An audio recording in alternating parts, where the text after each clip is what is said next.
What's up guys, it's Ian here back today with another video, and today I'm here to bring you a back workout. I'm going to show you 5 different exercises that you can perform using only a pull-up bar that you can use to increase the intensity of your workouts without adding weight. And we're going to start off with the basic pull-up. We're not going to add any weight. We're going to make this exercise more difficult by trying to bring the chest as close to the bar as possible. Most people consider their pull-up completed once the chin crosses the plane of the bar, but today we're going to try to pull the bar all the way to the chest. So we're going to place our hands a little bit wider than the typical shoulder width pull-up grip, and we're really going to get as close to that bar as possible. When you're trying to touch your chest to the pull-up bar, remember to really lean your head back to create the space needed to make contact with that bar. You're going to have to focus on retracting and depressing the shoulders as well in order to bring the chest forward and make it more likely to hit that bar.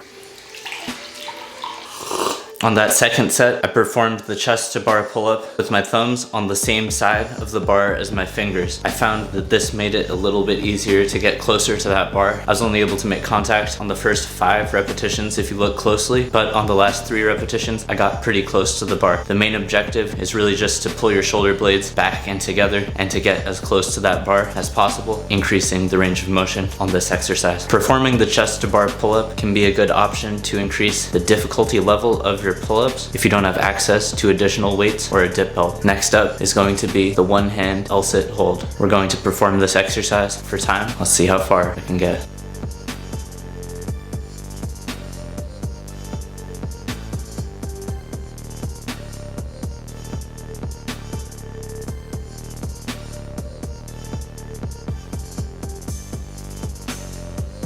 That was pretty hard. Next up, we're going to perform the typewriter pull-up. Make sure that you can perform at least 10 clean pull-ups and perform a single-handed hold for 5 to 10 seconds before moving on to this variation. Make sure when you set up this exercise, you use a wider grip than a regular pull-up. That's going to give you the ability to get one arm outstretched at the top of the range of motion. I'm going to pull myself to the top of the range of motion, and then I'm going to move side to side once I'm at the top. After I pull myself to the top, I'm going to perform 3 repetitions on each side, so 6 in total. If you're performing the typewriter pull-up on a bar like I am today, I recommend using an overhand grip. If you're using gymnastics rings, it might make more sense to use an underhand chin-up grip. So keep that in mind when deciding what platform you plan to use during this workout. Keep in mind that if you're outside and you have access to a wider pull-up bar, this exercise is going to be a lot easier to perform if you don't have a doorway boxing you in. If you felt comfortable performing the pull-up, the one-handed hang, and the typewriter pull-up, this next exercise is going to be the archer pull-up. In this exercise, you're going to grip the bar with a wider than normal grip. One hand is going to support the majority of the weight, and the supporting arm is going to be straight and pressing through the palm. That's why having a thumbless grip on the supporting hand is going to allow you to shift that hand up and over the bar. Consider having a bent wrist on the supporting hand with the thumb on the same side as your fingers. That way, once you start to pull up with the main working hand, you'll be able to straighten the wrist of the supporting arm and avoid placing excess stress on your wrist during the transfer portion where your chin crosses the bar on this exercise. Make sure you're drying off your hands in between your sets of these exercises. That's going to give you the best chance of performing high quality repetitions. Just finished up those archer pull-ups. Now I'm going to perform as many sets of straddle front levers as I can, and then finish off with advanced tuck front levers and then tuck front levers to accumulate 1 minute worth of hold time. Once you notice that you're starting to excessively hike at the hips or fall out of what you consider to be an acceptable quality of technique, it's probably time to shift to an easier variation of the exercise that you're training in the static hold. Since I wasn't super happy with my technique on the last set of the straddle lever, I'm going to switch over to the advanced tuck, and we'll see how that goes. This can feel kind of like performing a drop set, because if you just go and perform an advanced tuck with no frame of reference, it might feel pretty hard, but if you just came from a straddle front lever or a more difficult variation, the advanced tuck will feel a little bit easier by comparison. This is getting pretty difficult, so for the remainder of the static hold time that I have left, I'm just going to perform the easiest variation, the fully tucked front lever. I'll try not to put my knees all the way to the chest, but I'll have the knees a little bit closer to the shoulders than the hips for this last few sets.